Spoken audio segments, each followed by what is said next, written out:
माफ़ करना समधन जी, लेकिन एक बेटी अपने मायके की 10 कमियों को भी ढक लेगी, लेकिन जब वही बेटी ससुराल में बहू बनकर जाती है तो अपने ससुराल की छोटी से छोटी कमी को भी नहीं ढक पाती।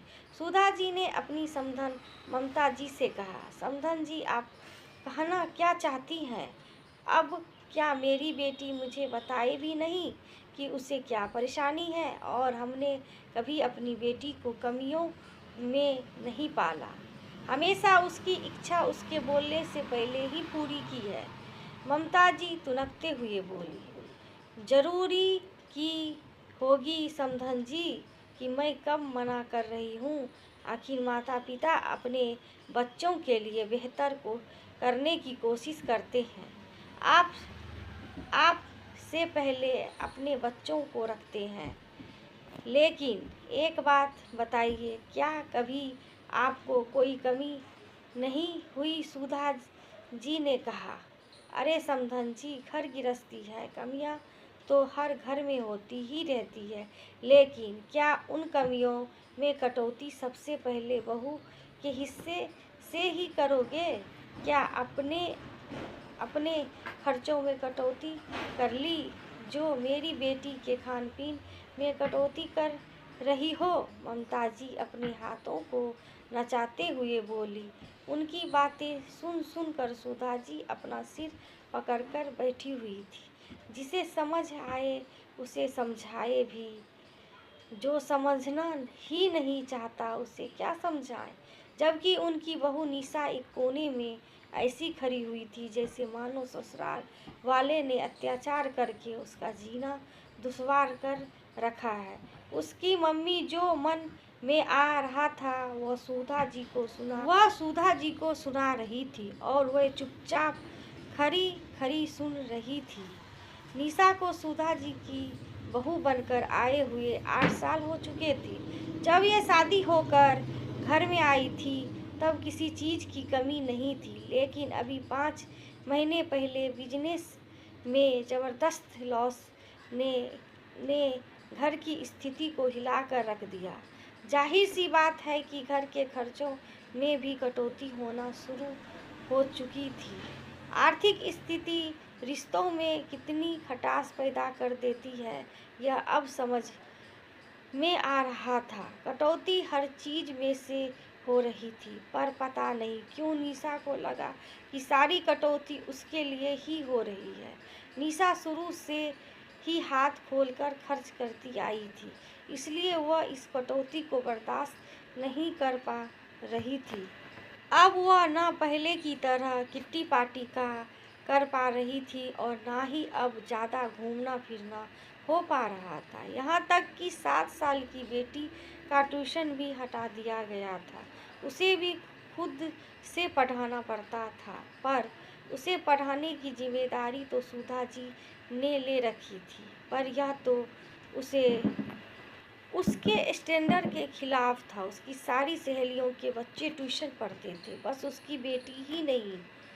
ऊपर से रोज रोज बाहर से खाने पीने की चीज़ें मंगवाए जाने पर भी उन्हें रोक लगा दी थी। निशा को यह बात बिल्कुल पसंद नहीं आ रही थी कि क्योंकि निशा की ही आदत थी आए दिन कुछ न कुछ बाहर से मंगाकर खाने की, तो उसे यह लगने लगा कि उसकी सास उसके खाने पीने पर रोक टोक करने लगी है। आखिर आखिर जब सुधा जी ने कोई जवाब नहीं दिया तो ममता जी बोली, सही कहा है किसी ने, अगर घर में कभी कोई कमी होती है तो सबसे पहले बहू के ही खाने पीने और खर्चों पर रोक टोक लगाती है। मेरी बेटी मुझे भारी नहीं हुई है, आज भी खिला पिला सकती हूँ। मैं उसे ले जा रही हूँ, मैं उसे यहाँ से आप ही संभालिए अपना घर, कहकर ममता जी अपनी बेटी निशा को अपने साथ ही ले गई। लेकिन सुधा जी ने उसे रोका नहीं। जो बहू अपने ही घर की स्थिति नहीं समझना चाह रही, उसका भला क्या कर सकते हैं। जब अच्छे दिन थे तो भला उन्होंने कब उस पर रोक टोक लगाई। इधर निशा जब अपनी मम्मी के साथ मायके पहुंची तो उसके भाई भाभी सब हैरान रह गए। लेकिन ममता जी और निशा ने जिस तरह से बात को बढ़ा चढ़ाकर उनके सामने पेश किया तो वह भी कुछ न बोल पाए। उन्हें भी लगा कि शायद निशा के ससुराल वाले उसे परेशान कर रहे हैं। अरे तो परी कहाँ है? यह तो परी कहाँ है? उसे लेकर नहीं आई? भाई ने पूछा। अरे उनकी पोती है, संभालेंगे अपने आप ही, जब खुद संभालेंगे तब पता चले, कहकर ममता जी ने अपने बेटे को भी चुप करा दिया। लेकिन भाभी को निशा का यूं आना अजीब लग रहा था। वे जानती थी कि उसके ससुराल वाले इतने बुरे नहीं हैं। उन्होंने कभी भी निशा पर रोक टोक नहीं लगाई। अभी उसके ससुराल में स्थिति खराब चल रही है। ऐसे में निशा अपने ससुराल में होना चाहिए, पर ममता जी से क्या कहे, इसलिए चुप रह गई। लेकिन कमरे में आने के बाद उसके भाई ने सुधा जी को फ़ोन किया और उनसे सब कुछ पूछा तो सब कुछ समझ में आया कि निशा किन हालात में वहाँ से आई और मम्मी ने कैसे उसके गलत में साथ दिया। हे भगवान, ससुराल की स्थिति कमज़ोर क्या हुई? निशा सब कुछ छोड़ कर आ गई, जबकि हमारा घर तो शुरू से ही मध्यम वर्गीय है। मुझे तो उसकी हरकत बिल्कुल सही नहीं लग रही है, भाई ने कहा और अपनी पत्नी की तरफ देखने लगा। कमरे में खामोशी सी से पसर गई। शाम को निशा ने पिज़्ज़ा ऑर्डर किया और वही खाकर सो गई। खैर दूसरे दिन सुबह भाभी ने नाश्ते में पोहे बनाए तो उसने नाक भौं सिकोड़ लिए और बाहर से खाना ऑर्डर कर लिया। लेकिन ममता जी तब भी निशा का ही साथ दिया।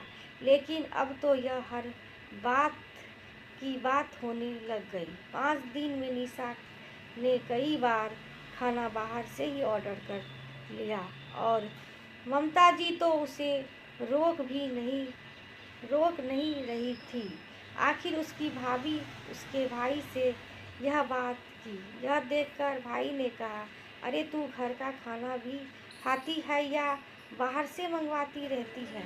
भाई को पता है ना मुझे यह सब चीज़ें पसंद है, तो फिर क्यों मेरी सास की तरह रोक टोक कर रहे हो? निशा ने तुनकते हुए कहा। क्यों टोक रहा है? उसे खा लेने दे, ममता जी बोली। मम्मी यह घर का खाना खाती कब है? आए दिन तो बाहर से मंगवाती रहती है या फिर बाहर घूमने चले जाती है और वहीं से खाकर आती है। पैसों की बर्बादी भी है, साथ ही साथ सेहत नुकसान भी। तो तेरे पैसे से खा रही है क्या? अभी तो मैं खर्च कर रही हूँ, पेंशन आती है मेरे पास। खबरदार जो मेरी बच्ची के खाने पीने से रोक टोक लगाई तो ममता जी बिगड़ते हुए बोली। मम्मी जी, बात पैसों की नहीं है, बात है सही और गलत की।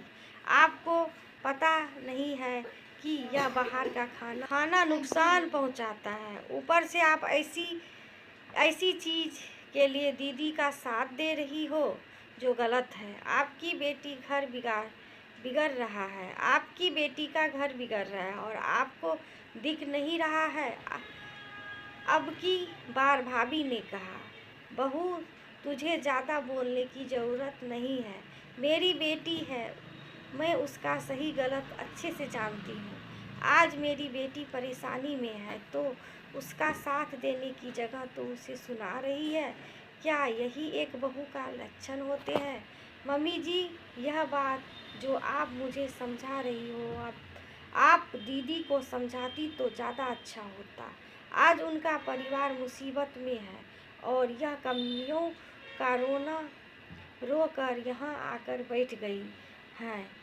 दीदी कोई अमीर घर में पैदा नहीं हुई थी, हमारा घर भी मध्यम वर्गीय ही है, इसलिए जो समझाई आप मुझे दे रहे हैं, काश वही अपनी बेटी को देती तो इतना तमाशा तो नहीं होता। आखिर अपनी बहू के मुंह से यह बातें सुनकर ममता जी चुप हो गई, क्योंकि वे अच्छे से जानती थी कि कमियां उनके घर में भी है बावजूद उसके उनकी बहू ने हमेशा उनका साथ ही दिया है।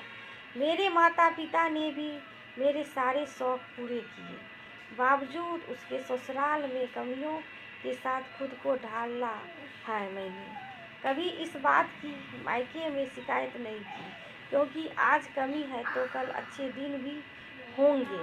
यही कारण है कि आप भी मुझे इतना मानती हैं। दीदी पढ़ी लिखी है, चाहती तो अभी इस समय अपने परिवार के साथ खड़ी हो सकती, लेकिन इन्होंने क्या किया, सब कुछ छोड़ छाड़ कर आ गई। और कमी भी ससुराल वालों में ही बता रही है। क्या यह सब एक बहू के लक्षण है? आखिर बहू की बात सुनकर ममता जी को समझ में आ गया कि उन्होंने निशा को यहाँ लाकर गलती की है। ऐसे में उन्हें अपनी बेटी को समझाना चाहिए था।